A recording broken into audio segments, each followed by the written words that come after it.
Oh, good evening, everybody. Welcome to a slightly late-running show, and that's my fault because I was telling Wilco a story before we came on live. And by the way, Nick, if you're watching this live in someone else's house, can you make sure you check your WhatsApp? Because otherwise there could be a power cut. Anyway, that's a story for another day, people. If you're interested, drop us an email at longrunshot@gmail.com and we'll let you know what we're talking about. Anyway, tonight, I ain't even got what we're talking about up on the screen. Tonight, we're talking about building a spring training plan. I thought that would be quite a cool one to do because people are looking to spring to do some stuff. So we're going to talk about that. We're also going to talk a little bit about some other things that I've came up with because I'm a genius. And some of them are very interesting. I'm joined by my dear friends. Young Hayden is back. He's down there in the corner. Hayden's there. And Coach Al's in the house. We've got big Coach Al. She's perfect tonight talking about training plans and stuff. And then Broxbourne's biggest rising star, Mr. Wilkins, back on. Wilco, separate question. Are you at the Remembrance Run tomorrow in Essex? Tomorrow? Yeah. No. Okay. No, I'm working tomorrow. How are you there? No, I'm like Wilco, working, but not together. Oh, okay. Yeah, but how cool would that be? Anyway, I'm in charge, so if I could do with an extra pair of hands out. If you okay. And I've just realised I've not put a chat box up either. There we go. So as always, running a tight ship here. I can make it bigger as well, lads. By the way, I worked this out on there. Look, that's better. Bit better, isn't it? Yeah, I worked that out by accident on the live stream on Monday. Anyway, welcome everybody. If you're joining us live, thanks very much for joining us live. Please get into the chat box and comment and as we rattle through this. You may have noticed if you are watching live, I do have my assistant tonight with me. He's sitting here petrified because there's a lot of helmets setting off fireworks. So I've decided that when I become Prime Minister, and I'd like to get my colleagues, because you would all be on the government, by the way. I'm gonna ban fireworks, but only in you can have it like in a park, but it's got to be organised. Do you know what I mean?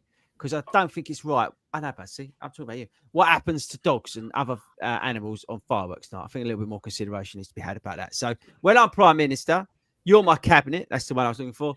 Just a heads up, you're going to have to push that through for me. Right. So which cabinet post are we going to get? I'd like to make a picture of Foreign Secretary because we'll make international park runs. Done, 100%. Hayden, Chancellor of the Exchequer. Yeah, he can do the money. I couldn't afford the pay cut, to be fair. 100%. Wilco would be. He's got to be Home Secretary, isn't he? Home Secretary. No, is it? Have they got like a lawyer or a legal service? Can I be out working from home, Secretary? They all work from home. Oh, shouldn't go there. Anyway, Paige, you kill me. Okay, right. So we've got to give a shout out to our sponsors, Skechers. Thank you very much, our friends at Skechers, for sponsoring this episode of the podcast. Check out the new Aero. Oh, it's not very new now. The Aero lineup at skechers.co.uk. Talking to Skechers, make sure you get ready and get set for the Xmas run. That's going to be huge. We're taking over London in a couple of weeks. You can't now book onto that. We're full, by the way. Massively oversubscribed. So thanks to everybody who has signed up for that. If you do want to book up for something, maybe you're getting a bit twitchy, you can book onto the National Running Show Shakeout Rave Run Carnage that we're going to be causing on Saturday evening after the show. We are live with the team on stage that day. And then in 5 o'clock when the show finishes, we're going to be doing a massive rave run and we will want you there. So thank you very much to the 3,000 people that have already signed up. Make sure that you get involved. Now, guys, I don't know if you saw this, but there's big news coming on the 28th of November. We've got an live episode. We're going to be giving away, let me get right, 4 London Marathon places live on air and a Brighton Marathon place live on air, courtesy of the greatest running club in this country. I might be a little bit biased. But yes, we've got 4 London Marathon places that we've got to give to our members. And we're going to do that live on air, as we always do. So if you are in the ballot, and Kim's already messaged me, there's a load of them who have, who want some of that action. And we've also got a Brighton place. Now, I must say that 2 of those places, or actually the Brighton one, is down to our volunteering. And I do want to give them a huge shout out. At the end, not the end of the year, but we're getting towards that, for all their efforts this year, and also to Mel and the people who help organise the volunteering as well, because without them, we wouldn't be able to give these sort of places away. So thanks to all the team, thanks to all the volunteers this year for doing a cracking job of representing 40 Runs Running Club throughout the whole country. So thank you very much to all of them. Right, now, moving on, before we get into, guys, because I've got two sort of things before we get into the main dish. There was an article in the Independent newspaper. Now, hands up at you three. Anybody read the Independent news? No? Really? Wilco, you're a journo. No? Anybody in the comments will read the Independent? Anyway, there was an article that says, how old is too old for running? Oh, well, yeah, it was actually quite interesting. So again, I'll re-say that again. How old is too old for running? Now, that did get me thinking. Firstly, before we discuss it, I did think to myself, I wonder what my colleagues would look like when they were 75 years old. So I went on our sort of I know what's coming here. Welcome back. Soon to be podcast sponsor, ChatGPT, because we use it a lot. And I genuinely did this. I went into ChatGPT, and if I could show you the prompt, I would. I wrote back, can you make this person 75 years old? Okay. That's all I did. And it was brilliant what came out. Obviously, I didn't do myself because it's just no fun in that. So here you go. Al, Wilco, you ready? Yeah, I've done you two together. Yep. Sorry for not watching on the pod. You've got. We'll be able to tell the difference. Look at that. That's. Yeah, Wilco, you look like that now. Exactly. Yeah. So that I asked ChatGPT, Al. I'm sorry, bro. Yeah. It also weirdly removed your glasses from that picture, which I thought was quite weird. Now that's weird. I've had laser surgery between now and then. And then look, I did the same for Hayden. 75 So predictable. I know it's coming. I know it's coming. If I look like that at 75, I've got no complaints. Basically, that's what he is now. So I did ask, but here's what the article said. To summarize the article, and we'll discuss it quickly. It says running strengthens joints over time, helping cartilage adapt and stay healthy. It's safe to start running later in life as joints remain adaptable with age. Most injuries come from doing too much too soon, not from running itself. Begin slowly with walking sessions, blah, blah, blah, increase distance. The health benefits of running outweigh the risks when done mindfully. Conclusion, there's no specific age that's too old to run. It depends more on the individual health, fitness level, and joint condition than age itself. Interesting. Now, before I throw it out to you, it did get me thinking. At Park Run, you see a lot of older people doing part walk, part run, which I think is fantastic, by the way, especially if they're on their own. It gives them opportunity. What do you think, Wilco? You're nodding away. What do you think about this? That is there an age that's too old for run? And I was talking to a client yesterday who said to me about, and he know he is. And he said to me, before I get too old, I better do this. What do you think about all this sort of stuff? I think it's good. I think running sort of like fills a hole because like people would associate perhaps more traditional team sports as something that you do up to a particular time. You might not play football and things like that past sort of like the over age of sort of like your mid-40s. Perhaps you might play veterans football or something like that. And it's sort of like it's become something that you can move into. I mean, I didn't really start running till I think I was 44 when I started. So that was 8 years ago. So, by that time, most of my team sport days were sort of behind me. I wouldn't be playing football and things like that. So I think it's sort of like it fills a great void if people want to be active and find something to do. When also they're a little bit older and they've got a little bit more time in their hands. So I think it fills a void, and I think it's really good. Al? Well, as the elder statesman on this call, I didn't start till I was 51 for a start. So agree with Darren. 51 is definitely not too old. He's put comments 51. I don't know if that's how old he is, but I guess it comes down to, it's interesting that the article was even thought relevant in terms of it's that challenge. We should be challenging that mindset about healthy aging and physical activity and running and park walking, whatever form you do it, should be part of our national conscious about kind of how we stay healthy for longer. It's interesting that they talked about joints and issues because, as a coach, I'm challenging people all the time that I come up against in the supermarket, and they go, "No, I can't run because of my knees." I'm, go, no. You can, but you've got to go about it the right way. And the article kind of sets out, quite rightly, that it's all about doing it relevant to you and taking it easy. But and I think perhaps the bit that they didn't focus on was the non-physical, the mental, the well-being issues that come from being part of a community. So whether that is turning up every Saturday to Park Walk as part of a park run, or whether it's joining a running club like we've got, or just being in the environment of the tribe, I don't think you can quantify those in terms of health benefits, because they go beyond your physical well-being and they start to play in your wider well-being as well. So definitely no limits.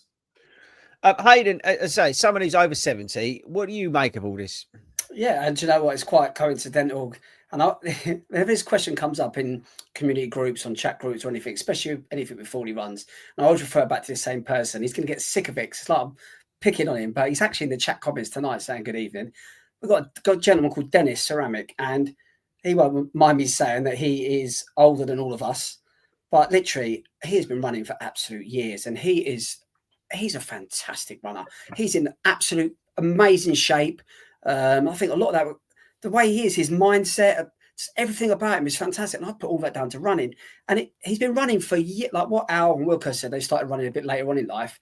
So you're always going to get that sort of placebo effect. You're going to get better and better your first few years. So you're obviously going to start getting better. If you start running at 51, time you're 53, you're probably a better runner.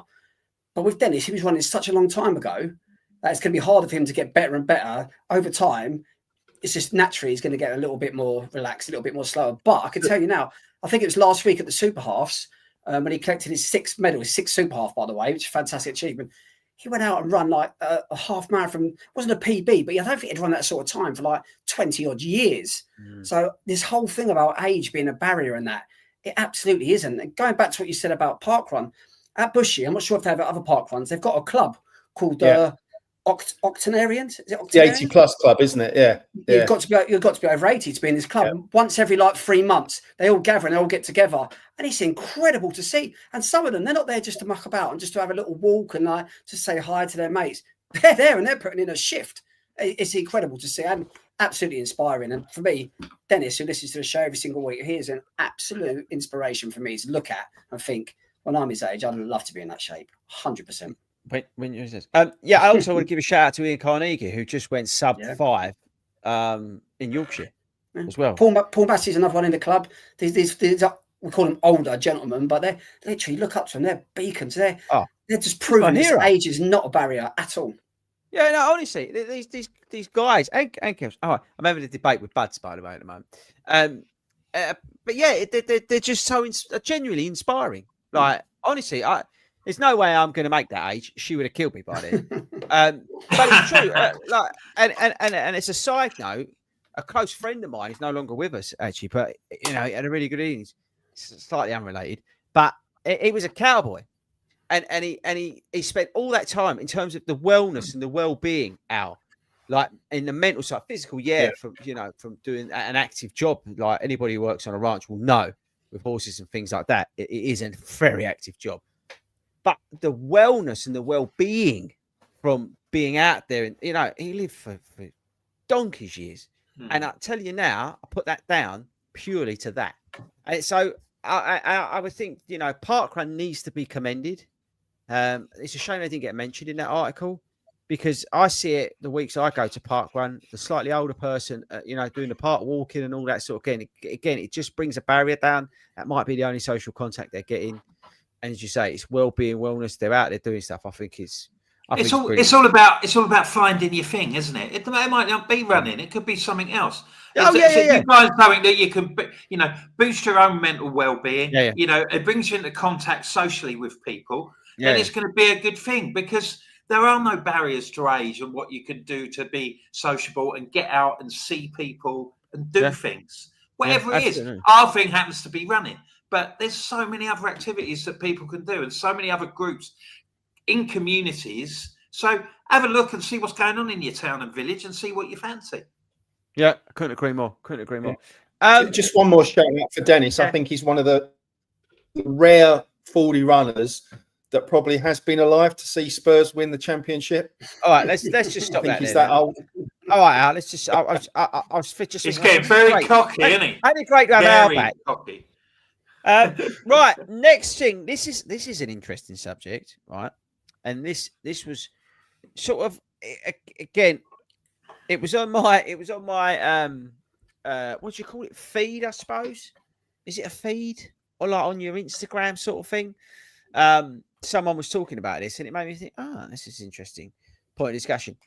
Now, signs you need a running coach. Think about that. Someone was saying about they wasn't sure whether, and I think a lot of this comes down to where we've had like apps and stuff like that, right? And the people have taken that next step forward. Obviously, you get plans from all over the place. You get plans from people who aren't qualified to write them and stuff like that. Good luck with that. But it did make, and this I can't remember who it was, and I wish I had it, and I probably should have referenced it. But then again, I was running late tonight. My bad. But they were talking about, say, the sort of sign. Do I need like a running coach? And there is, and it actually made me think. And I put these down. I'm going to tell them, and then anybody resonate with this, anybody listening live or anybody on the pod, you're not seeing any progress, all right? Yeah, plateau. Despite consistent training, your race times or fitness have plateaued, and you're unsure how to break through. You lack structure or direction, okay? You're training hard, but without a clear plan, unsure when to push, when to rest, when to peak for races. You struggle with motivation and accountability. And then to counter that, so obviously the idea of the coach, amongst other things, is basically to counter all of that. So provide that guidance, that accountability, that and all that sort of stuff, keep you consistent and confident. That's what made me think about it. There was like 3 or 4 things. Again, I'll read them back out. You're not seeing any progress, right? You're trying to be consistent as you can, but your race times and your fitness are just plateaued. So again, you're not seeing that progress, and you're unsure of what to do next. You lack that structure or direction. You're training hard, but without a clear plan, and unsure when to push, not to push, and all that sort of stuff. And you're not seeing any breakthrough, and you lack that structure or direction. Wilco, thoughts? I can see. I mean, I've never had a running coach, well, apart from doing the sessions that we used to do down at Hartford. So I can see. I can imagine these are really common things that lots of people go through, and then it becomes a motivation of how much you want to progress, how much where your priorities lie. I think when you're looking forward to, are you going to sort of like, do you really want to push and break those barriers and do that sort of thing, or do you want to organize yourself? I mean, I always get a lot of pleasure out of the whole experience of sitting down with a blank piece of paper and thinking, okay, what did I do last time? What did I not do well? What did I do this? What should I try on this occasion? Because my aims have always been quite general when they come to races. I don't go into them saying, oh yeah, I want to get X time, because I'm always mindful of the fact I don't know what the conditions are going to be like on the day and things like that, and I don't want to invest too much into that sort of thing. So generally, when I do a marathon plan, I'm thinking what's going to give me the best chance of coping with anything that might appear on the day. So consequently, the direction's not sort of pinpointed in particular areas. Do you see what I mean by that? That perhaps a coach would be more structured. I can see how some people need to have that formation in their life. I don't work a 9-to-5 job as well, so I can flip about and do different sorts of bits and bobs, and I quite enjoy the process. Al? I've got 2 points to kind of add to that, really. I think there's another criteria, and there's something in there for me about if you've struggled with injury during a training block because you've pushed it and you've kind of just, you've just read the plan and it's up in your mileage and up in your intensity, and, you're putting yourself at risk, perhaps unnecessarily. The second element, and again, this isn't a dig at all the AIs and all the No, apps they out do a there. good job. But running, you know, we'll probably all put a slightly different percentage on it. But let's be honest, it's about 90% mental. So having a coach to be able to talk to when you're having your doubts, when you're having your down days, sometimes, you know, when you're feeling really good and want to know whether I should be pushing it off, you know, can you get that out of a static training plan? Can the coach be just there as some wise words? So I think supporting the mental approach to that training block or whatever is quite often overlooked in terms of what we do as coaches. So Absolutely. that's my Actually, tip anyway. he's commented, and he might kill me, but Gavin, I coach Gavin, and Gavin just ran sub 4 in Chicago. But more importantly, the time's irrelevant. He actually had, I would say, near perfect training block, and he's been struggling with injuries and things like that, like persistent injuries, persistent sort of issues throughout his training, and all that sort of stuff. I just gave him clear direction, that accountability, clear structure, made sure he wasn't doing too much too soon, make sure he wasn't running too fast. We did all the other bits and things like that, and the rest of it he crushed. And it was simple things, but it was that human element more than anything else. Yeah. And like he's just said, look, I can agree with all those, and that's why I picked on him. Shouldn't have said anything, Gavin. But it was you know, I didn't reinvent the wheel there. All I did, as you say, Al, is I gave him that human side of things, and that's 90% of my job, really, with clients is the human element. Yeah, I've got, you know, unbelievable technology in that lot, but if I'm not talking to my clients regularly, right, what's the point? Because they're going through it, aren't they? I think as well that you have to have you have to have somebody. It's very easy in the social media world, and everybody's really encouraging and all that sort of thing. But sometimes you can lay yourself down, and everybody just tells you how wonderful you are.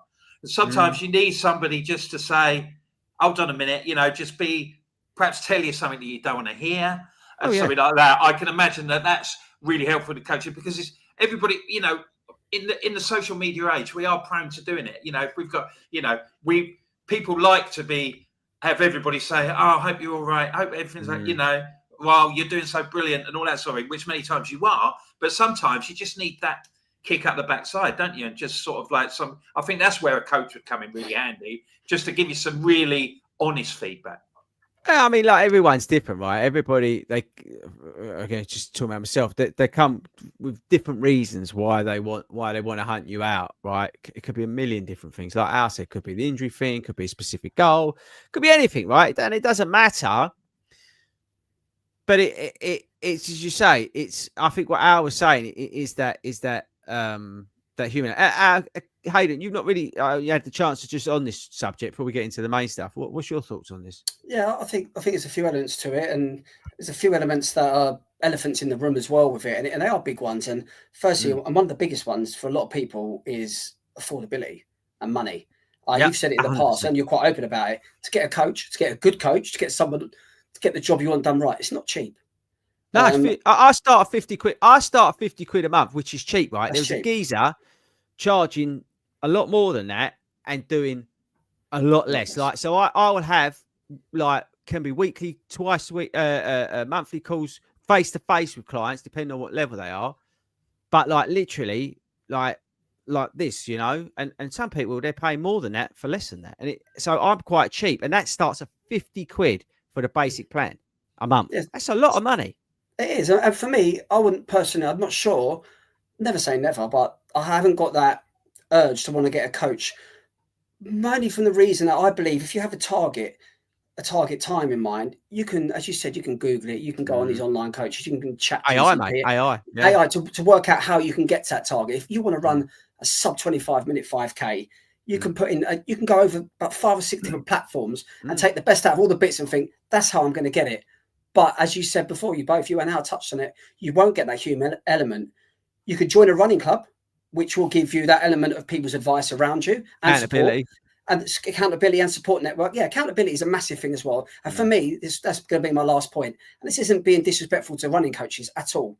But for me, the number one reason people have success with a running coach is accountability. Whether that's accountability because you think, I want to get my money's worth, I'm paying this money, I want to make sure I do what I'm doing, otherwise it's a waste of money. Or if it's, I want to please my coach, or I don't want my coach sitting there thinking, out of all these clients, I'm the worst one. They're all different elements of accountability, but they all work, and psychologically they get into your brain. And for me, the more people that go with a specific coach, everyone's not outdoing each other, but they're thinking, tonight I'm going out, I don't care if the rain is awful, how cold it is, I've got to go out, otherwise I'm not going to hit that target, I won't be ready for this. And if you're ready for that and you can take that on board and that's your goal and that's what you want to do, brilliant. But for some people, it can become a mental challenge, to be fair. No, it's interesting, isn't it? It was something that really sprung out at me on the old socials, in terms of it. It was, yeah, don't get me started on influencers becoming running coaches and all that. Oh, that's another topic for another day. That goes back to what Wilco said. He said you can go and get the wrong advice from the wrong people. Everyone sort of seems to know. It's when people who are unqualified start talking about heart rate and stuff like this, and you're just like, oh. Also, I find you always get that element as well. I don't know if you guys find as well. You must think like the fastest guy in the club or the fastest guy in the session, he knows the most. That's so much crap. I just find that's a little bit of an inbred thing. People think he must know so much because he's so fast and he does this.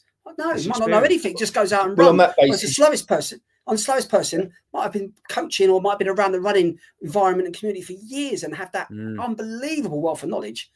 Yeah, very much so. And I spoke about this before. I can't remember what. Probably I was just ranting and raving like usual.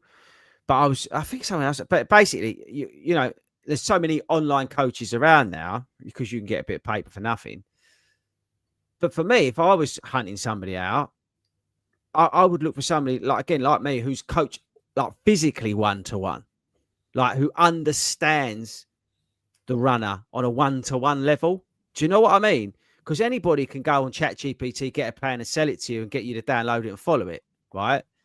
But the fine tuning, the experience, as you say, of that person who may be coaching at your club, who might not be the fastest person there, but has got a depth of knowledge because they've worked with runners one-to-one and they've got that hardcore feedback.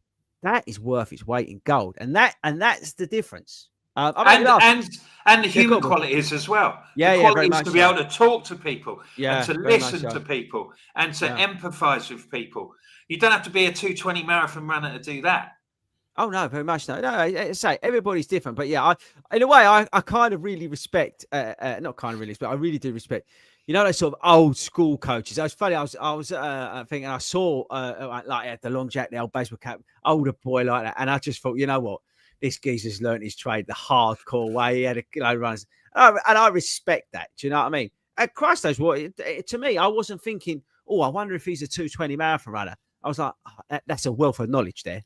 But you know what I mean? You watch the Olympics or you watch any athletics meetings, these guys that win the races, these fast cases, they go into the crowd to see their coach afterwards and that. No disrespect to their coach. Not many of them are under the age of 50. They're like 50 plus and they're like, you can see they've done their time. Experience. That's exactly what it's all about. They care more about for us then, Wilco, me and you. Yeah. I was going to say.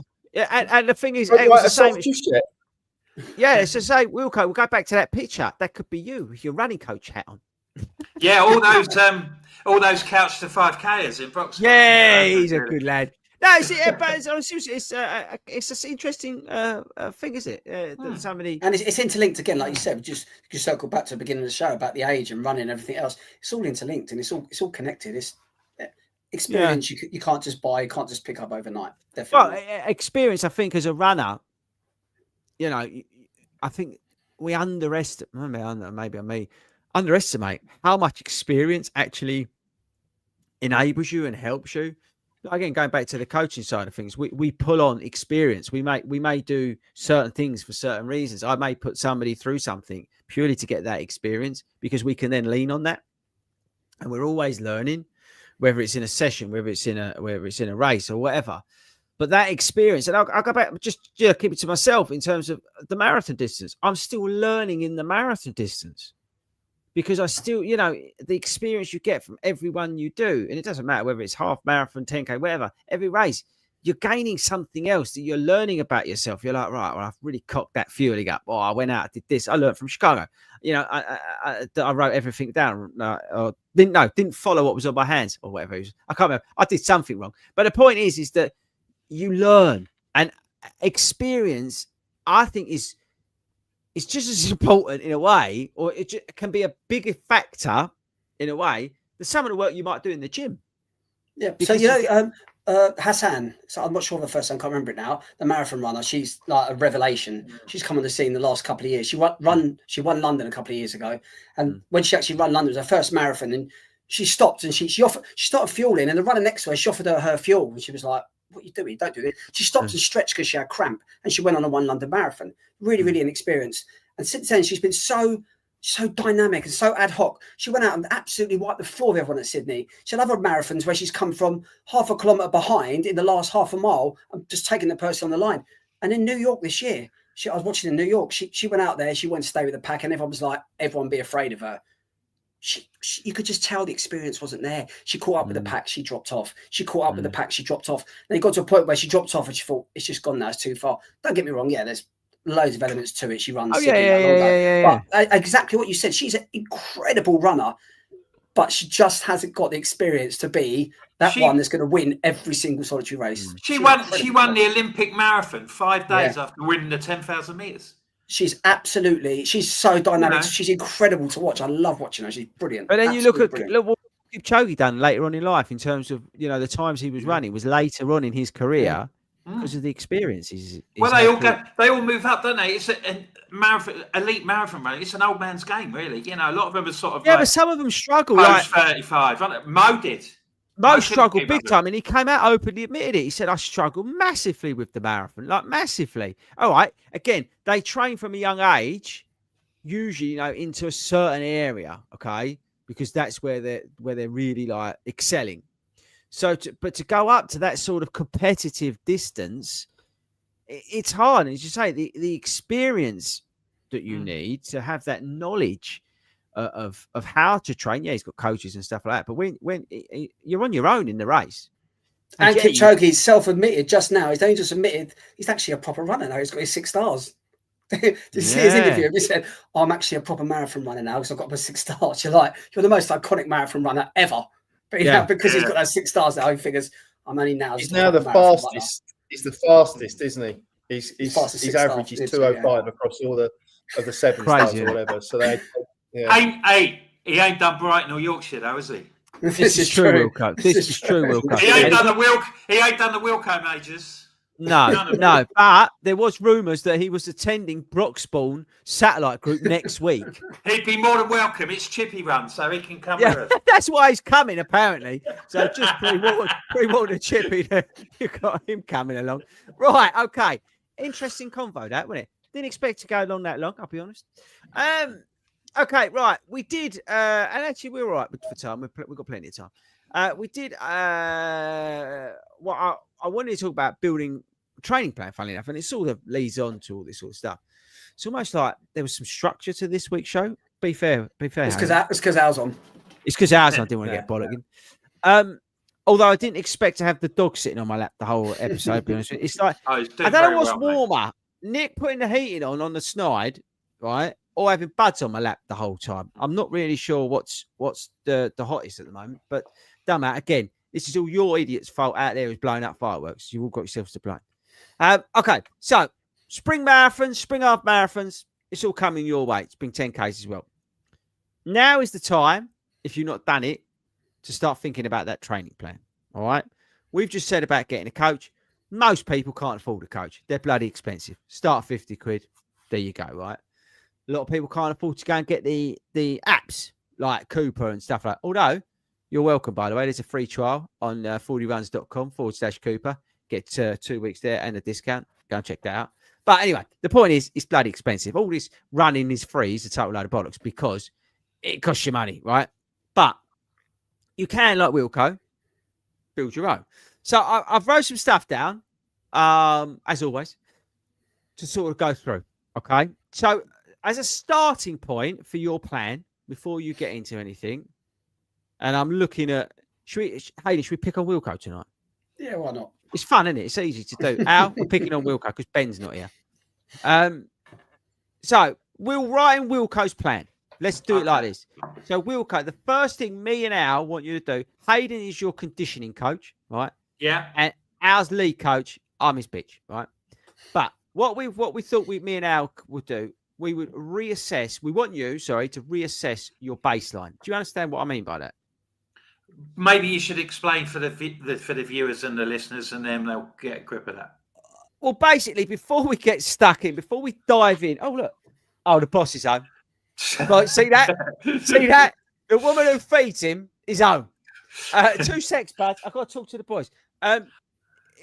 Basically, Wilco, we want to take stock of where you're at in terms of fitness and everything. I want you to do a quick self-assessment. I'll pick that up while I let Buds downstairs. So, where I think we're trying to get you to, Wilco, is I kind of understand where your general level of fitness is. And I'm not talking about VO2 max because that all gets a bit technical, but it's about understanding, if you're going out for a run and we're saying you can do 30, 40 minutes run, what pace can you run? What effort can you put in?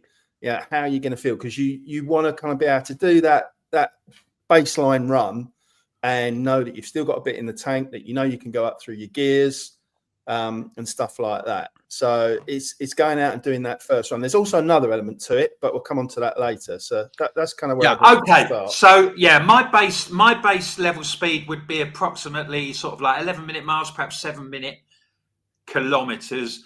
Aiming, if I'm doing a marathon, I would try and perhaps do 10-minute miles. So if I was looking for sort of like sub 4:30, we're just looking to set realistic goals. Pace, okay, it's more about where your fitness is. Right, Hayden, this is a question for you. This takes you back to your training that you did, your England athletics training.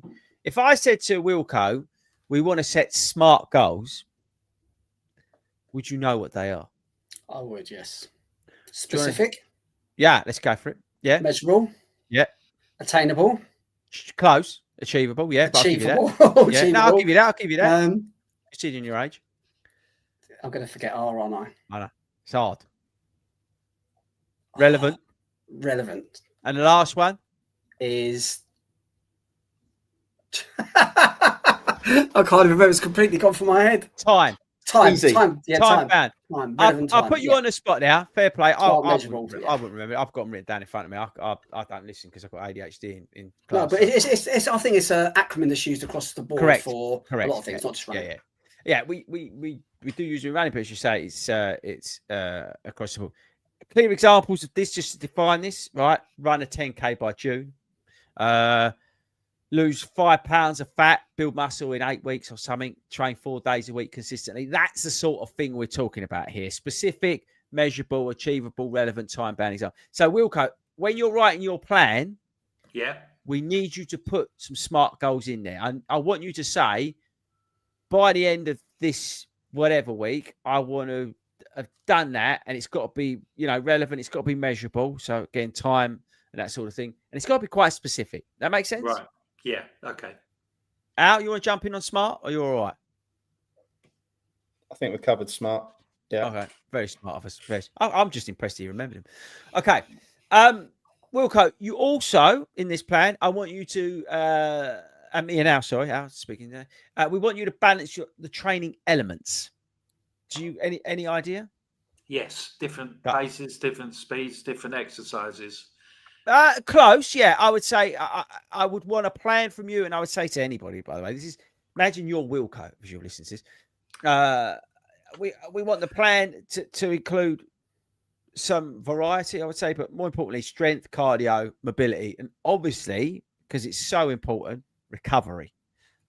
You have to think about the recovery side of things. So, Wilco, for example, bit of strength, a couple of times a week. Yeah. Your cardio, 2 to 4. Obviously, mix the intensity around. Mobility, especially we talk about age boys. 10 minutes YouTube mobility video ain't a bad thing to do in the morning. And if you're balancing all of that out, you're probably offsetting some risk against injury, and you're maximising that progress. Al, fair play on that one. Yeah, and I think this is, without repeating the conversation we just had about whether No. you should have a coach or not. It's about then being able to measure that intensity of all those, because some of those by definition are low intensity. So you might be doing yoga for your mobility and stuff like that. That's low intensity. Your running can be a mixture of intensities. So your long, easy run, maybe even slower than that pace you named. But then, your faster speed work, you want to be blowing out your backside, during that session. So it's been able to recognize what your different intensity levels is across that whole program, not just the running bit, but the whole program, because then that plays into the recovery bit, which by definition is low intensity. Can I just ask a really quick question with regards to that? So would you advise, if money was no object, is there a massive difference, would you say, in having, if you just set out like different workout and you said, right, so for your strength training, go and get yourself a strength coach. For your yoga, make sure you go and see a yoga teacher. Make sure you go and see a Pilates instructor. Make sure you've got me as a running coach. Would you say the benefits are massively, massively above saying just having a running coach who can give you advice on all the bits and pieces? In your opinion? My answer to that is it all comes down to good form. Whether you're going to do Pilates or strength and lifting and or running. If you do it badly, are you really getting the benefits of having that mixed program? So again, if money's no object and you can afford all those coaches, what they should be working on, first off, it's not about how fast and how much, it's are you doing it with good form? Because it's good form that will then actually deliver the benefits, because as you go through, you're increasing your speed or lifting more or getting more flexible, then that's when the benefits kick in. So if you don't get your basics right, then you're going to waste time and potentially money. Yeah, I'll give you a real life example, Hayden. Go on, Chris. Of that, I'll give you a real life example. Look at Ben. I wasn't the difference. Obviously, he's the main difference because he's got to do the training. He's got to have the output. He's the one who's got to perform on the day. He's got to be mentally tough to do it. But the biggest thing that helped Ben was his PT. How? Yeah, no. So you're almost indirectly answering my question. How do you know that? Why? Why? Because the results came. But why is that not from you as a running coach? No, because he was stronger. He was stronger. Right. So physically, he was stronger. So all his muscles that we need him to work and use, but also his recovery was better because he was stronger. So he was able to take increased mileage.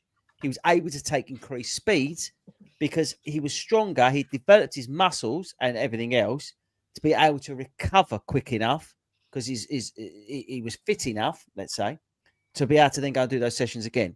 Does that make sense? It does. You're almost like, so the running coach is almost the driver in the middle, where you've got these other objects on the outside, and you're assessing.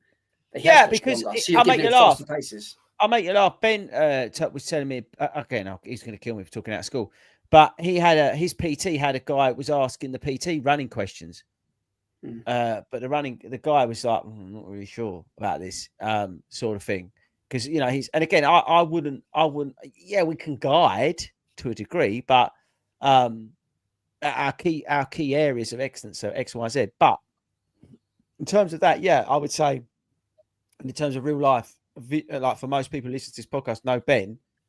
The reason he did so well, other than himself, because again he has to do it. Again, I can guide and I can give him the sessions and I can do the human stuff of and we can ease off and we can put down and we can tailor sessions to this and we can look for certain weeks to peak and all that sort of stuff, all the nuances that I get into, looking at his terrible running form that he's got that we are actually working on. Because even the other day I was running along with him and he'll tell you this, I was filming him and I gave him some, like I said to him, this is what you need to work on in the gym. Go and speak to your PT, your left hip. I can see it. And I slowed it down. Again, I started geeking out with lines and all this sort of stuff. Again, that goes back to what I was telling you about being a running coach and physically training people, not just doing this online rubbish that everybody can do. And then he's now taken that to his PT and they're working on that. And do you know what? That is going to make such a difference to him because that's going to strengthen that up. And you know what that's going to do? It's going to make him faster because he's going to be able to recover because he's not imbalanced. And we're working on that side of things. And when you get down to running sort of 250 marathons and obviously the other distances, that's where we're starting to look for the finer margins. Yeah, so form, like ours, ours talking about in terms of the form, comes massively into it. If this PT can work on that left-hand hip, yeah, and the weakness is probably somewhere else, he'd have to tell you where it is. Then that, if we can strengthen that up and that biomechanics improves, he's going to become more efficient. He's going to cover the ground better, more efficiently, and he's then going to be able to recover quicker because he's not doing it. And then when we want him to peak, we can get him to peak. That's a real-time example of how it gets together. Right, let's scoot through this. I've just seen the time. And Nick's downstairs. She's probably missed me. What? Funny enough, look. Wilco, schedule workouts. Is it schedule recovery like you would a workout in your plan? Is that something you do? Yeah, I always used to sort of like do a like on a Monday, I'd do a really easy 3-mile sort of jog, and I used to have Fridays off. Always never used to train on Friday. Yeah, I mean, rest days, as we all know, they're not lazy days, right? They're sounded terrible, I say, but like growth days in a way, right? It's that time to let everything catch up, right? But you must include like movement in that, right? And also with regard to that as well, keeping an eye on my sleep and trying to get a bit more. Yeah, absolutely. Yeah, absolutely. Just moving on to the next one because training with purpose, not randomness. Now we spoke again. We talk about a little bit about this with the coaching thing. It's funny because I've got a video coming Sunday's vlog. For anybody who's interested, is all about the sort of just a couple of things that I really like honed in on for Chicago, right? And one of them was that realization of training with more of a purpose in certain, like, to making sure every session's this and everything I went and did was this more meaningful and more that thing about it. So for you, Wilco, when you're writing your plan, I would say, making sure each session or workout can be anything. Again, it could be a rest day, but it has a purpose. Yeah, do you know what I mean? Yeah. It's like today's my rest day, so I'm going to do this. In terms of, I'm going to do 10 minutes of mobility. I'm going to do, or I'm going to go and do a high effort. I know I'm going to have to max out here, but I'm going to commit to it. And instead of just doing some of that randomness, like, oh yeah, it says I'm going to do this, and then you start, and then you I'm pretty good at this. I don't sort of like just go, I'll just go out for a run and see where I go. I'm always sort of like, look at, right, okay, 5 miles, how quick am I going to do it? What time am I going to be sort of like coming back? Where am I going to go? Which is the best route to go? And plan it all like that. So I'm pretty good at when it comes to actually being purposeful with my sessions, rather than just sort of like, I'm just going to go out for a run and then turn around and just come back again. Yeah, it's good. I'll kind of come to you with the next one, which is making sure in that plan, he's got a little bit about fueling and energy and recovery and that sort of thing. Yeah. How do you hold that? Well, I was going to pick up on that in the sense of, and it ties into the recovery rest days. And I think a lot of people struggle to feel that they're wasted days, or a recovery day or a rest day is a wasted day because I'm not pushing myself. But actually, what I was going to say is the recovery day should focus on all those things that you've just mentioned there. So stay hydrated, because if you're not hydrated, next time you are going to go out on your run, you're going to struggle. Look at your fueling and look at your diet. And again, just because you're having an easy day, take responsibility and, be mindful of what you're eating. A lazy day isn't necessarily a good day if you got a bag of chips and a packet of donuts. So the reason they're kind of playing on those recovery days is because it sets the base for when you are back on plan, when you are tackling those intensities, that you've done everything right across the piece. So needs to be factored in for your plan, but actually it should be across your kind of lifestyle while you're training. And that's a big commitment. Not all of us can stay that motivated and that. I do think that my work lifestyle suits my training lifestyle, because I work in a thing where I have deadlines at the end of the day. Everything has to be done. I can't get over, I can't leave things till tomorrow. It all has to be done before I shut the computer off. And I think I get into that with my running as well. So I don't put off stuff I'll do it tomorrow. I'll do it the next day. It's stuff like that. If it's down and we're doing it today, then it's happening today. And I think that because I've got that mentality through my work life, I think that helps. Hayden, when Wilco's writing his spring plan, how much should he adjust for weather and environment and stuff like that? He's doing a spring plan, you're saying? Yeah, spring plan. Well, everyone listen to this. If you're listening to this in June because you're trying to catch up on the 400 episodes, just skip this one. It's total shit. It's relevant for you. We're talking about spring. Yeah, go on. Yeah, so if I put myself in Wilco's position, for me, I probably wouldn't at all. The only thing I'd be mindful about is the fact is always, if you're going to start running after work, it's always going to be dark. So that's always a factor to maybe think about routes and things like that. But that aside, being a spring marathon with regards to temperature, it wouldn't really bother me. If you flip it in reverse and you start talking about doing an autumn marathon, training through the summer, then I think it becomes a little bit of a different conversation.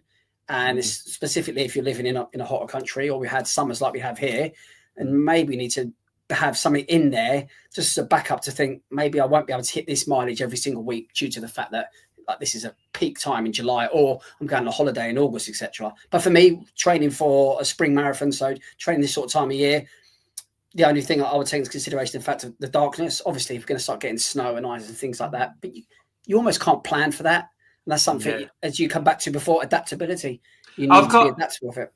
Also, it's, really, unless it's really icy or there's 6 inches of snow, then I'll run outside. It's not really an issue. And also, sometimes we talk about the environment. Also, I live on my own as well. So sometimes sometimes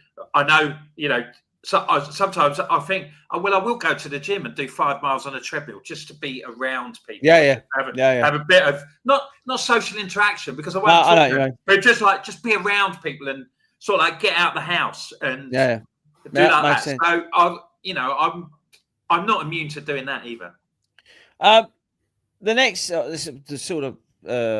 got 2 more. The last one is for Wilco.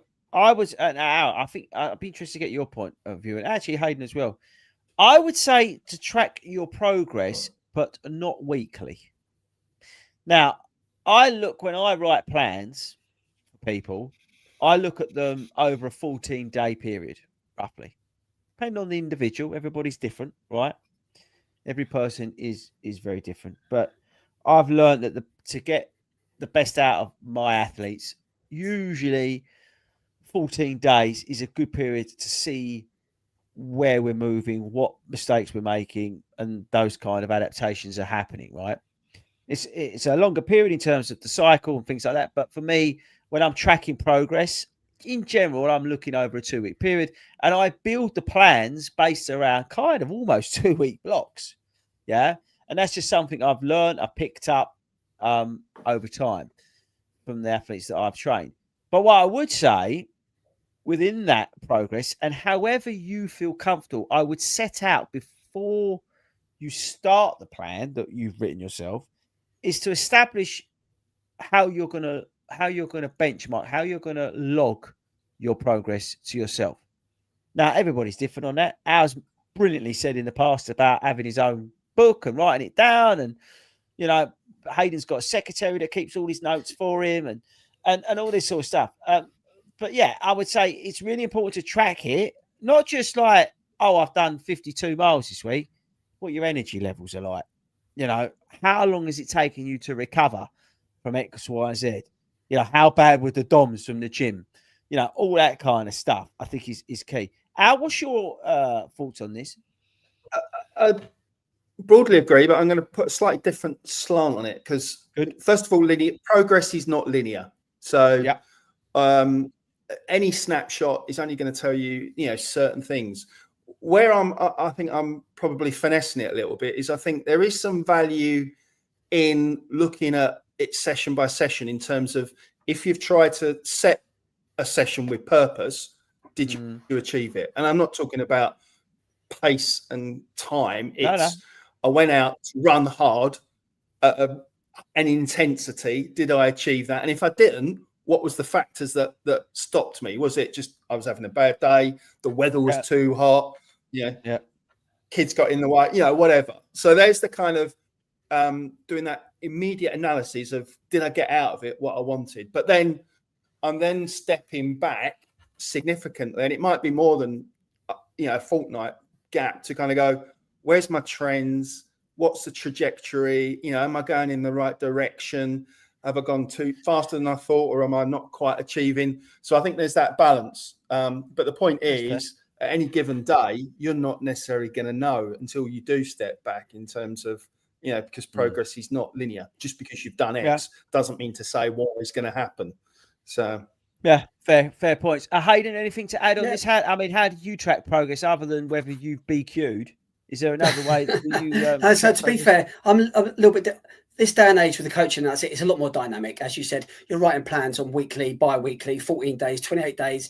And some of your clients won't know what they've got coming up in 3 weeks' time, because you're so closely involved with them and you're tweaking everything as it goes. For me, probably because I haven't got a running coach, pretty old school. At the start of a block, if I really want to have a real good block, I'd have my whole 16-week plan, but I'll put in points of assessment. So after 4 weeks, I have to write the 16 week plan out, because I'll have races, I'll have family events, I'll have work commitments. So I need to know what long runs I want to do. Exactly. I want to work backwards. So I'll always put in every 4 weeks that assessment. So I think after 4 weeks, on one of my long runs should be at least, I don't know, an 18 miler, and I want to run at least 10 miles of that at my goal pace, which I'm setting.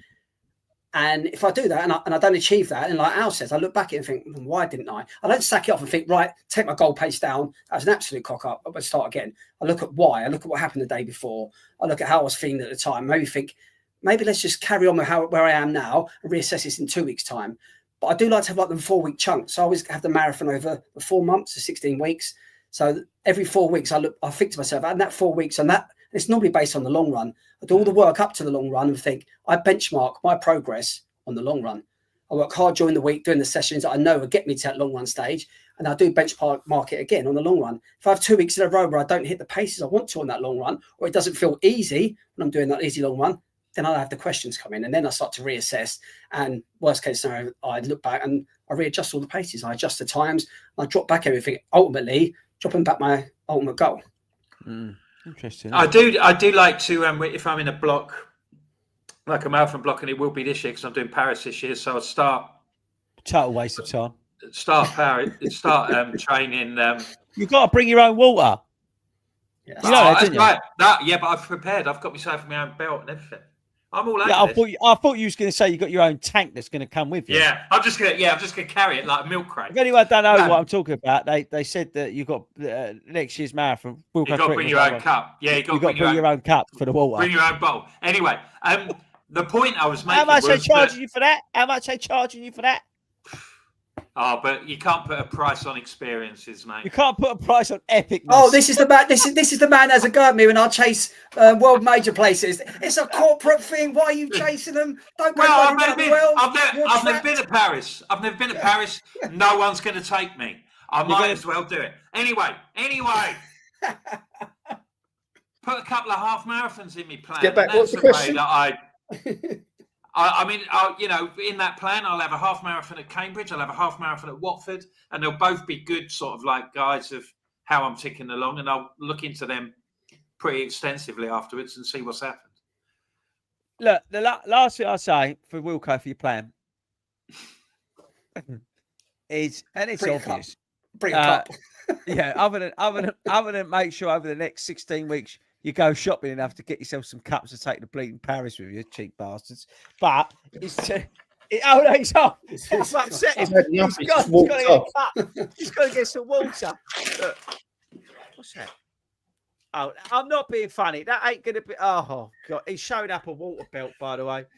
Look, you fill it up at different stations, mate. You don't have to take it. It's not race across the world when you only get so much budget. Won't have time. The speed you're going to be going around there after this training plan we've written you are not going to have time to start cooking about filling bowls of water up.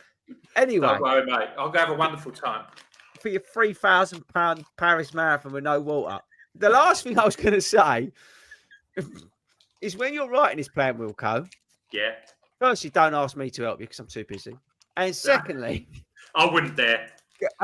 keep it fun. And I think this goes to anybody, right?